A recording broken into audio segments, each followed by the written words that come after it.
together. What type of Wayfair? Look at this little cheap little table. I like this. You see my little background? I tried to do a little side. I got the little side. You know, work with me. Work with me. I'm growing in this YouTube world, you know, in these video shorts. I like my table though. I had definition earlier, but the humidity in the air was like, no. Poof out. All right, this is for my DIYers. This is for my subbies that's like, wait, I want to do this on my own. I want to customize my hair growth oil. I got you. It's real easy, real quick, real simple. It is so incredibly healthy. I just want you to be able to do this. You can always go and purchase the oil, but you can make your own at home and make it to your specifications. You can also make your own shea butter at home. I mean, let's get it together. Just like this one, this is infused fenugreek oil, all natural. You could put it on your scalp as a pre-poo. You could do it daily if you don't mind having that little maple scent kind of floating throughout your scalp. Some people I know put it on their edges to really stimulate more density if their edges are thinning, all that good type of stuff. So this you can definitely make yourself at home, and I want you to be well aware how to do it. First things first, to make your own hair growth oil, you're going to need some sort of jar, some sort of canister. You're going to need that. So I have 3 little small mason jars because I'm going to show you how to do 3 different types of oil. You're definitely going to need your herb. Y'all already know I love fenugreek. Fenugreek is my thing. I have a whole fenugreek line.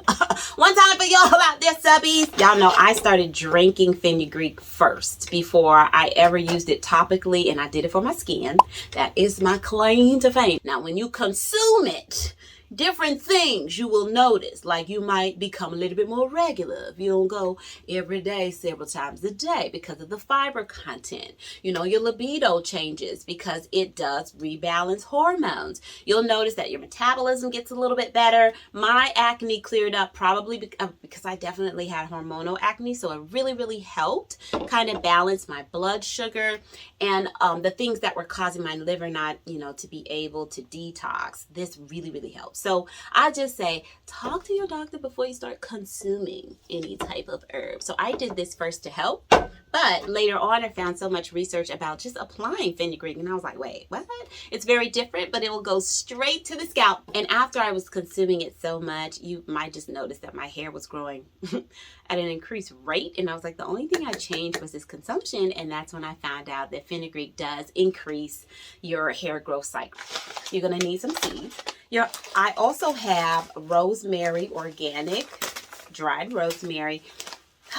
Smells like Publix chicken.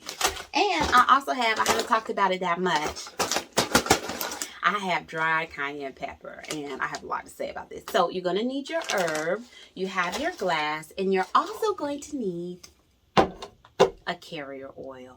Now, I have extra virgin olive oil because, you know, I believe in olive oil. Olive oil is also so beneficial for your scalp.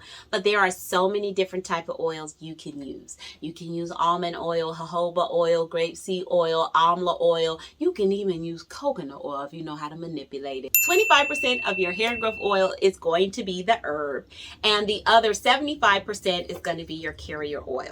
That is the ratio that I found that I like. It works for me, and I'll be like, ooh, this is strong. So I'm gonna go ahead and do the fenugreek first. I just went in the kitchen and grabbed this. You can get a spoon, you can just even pour it in, but I wanted to be fancy, you know, for you all. So can't be wasting seeds. I got seeds on the floor. So about, ooh, let's see, about 25%. That looks good. I'm bad. I don't, you know, measure like I should. Put a little bit more. We good. All right. So that is the fenugreek seed for that jar. Hold on.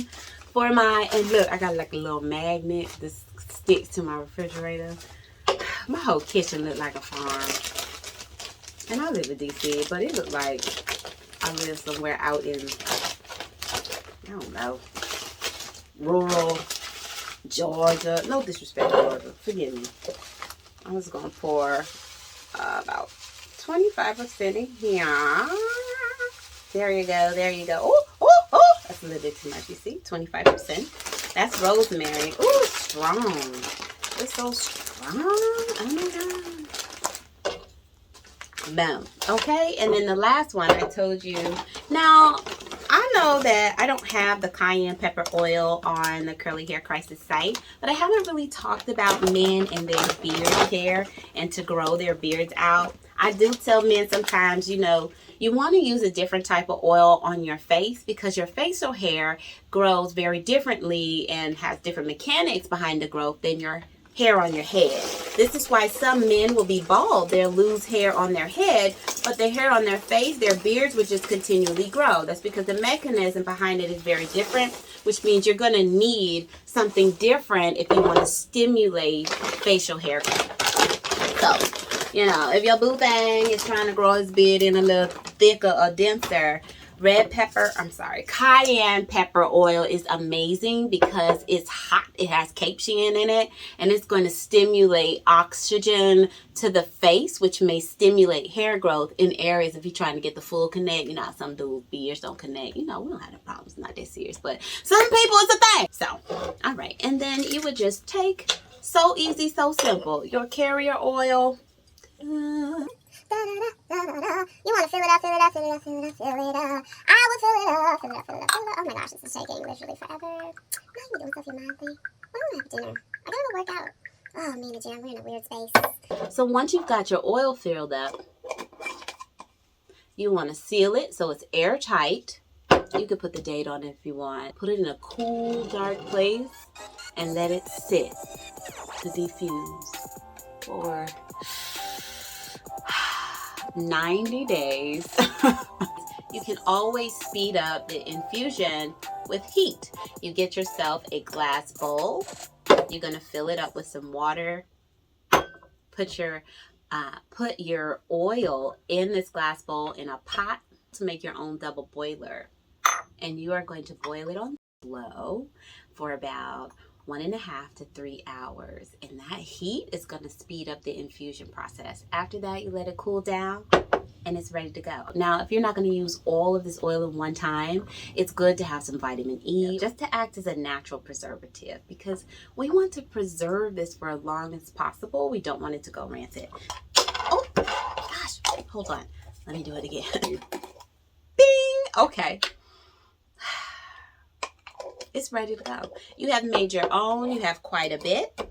And like I said, you could customize it any way you want. You can mix rosemary with fenugreek if you'd like. You can, again, mix amla. You can customize what you would love to have for your hair. And it's so quick and it's so easy. It just takes 1 weekend off. Prepare it. You can use it all week, even for a couple months. You just don't want it to go rancid. And to me, you could smell when oil starts to go rancid. So you keep it in a cool, dry place, or just keep it in the refrigerator, you know, because I be thinking these naturals be real. When they be having like their hair products, they flaxseed oil in the refrigerator, you got like a little section where it's like hair. Y'all, we need to have like a little refrigerator cabinet in the bathroom, because clearly if we doing this natural thing, that's how it is. But that's it, subbies. Tell me how it goes making your own hair growth oil. You know, some people put this fenugreek water into their spray bottles and spritz their hair with it. I did not know that. It's hot in here too. I was like, do I need to start spritzing my hair with fenugreek water? Like, when did that become a thing? All this to say, bye, subbies. Next time, I can't wait to talk. I got a new scientist coming up and we talking about children hair.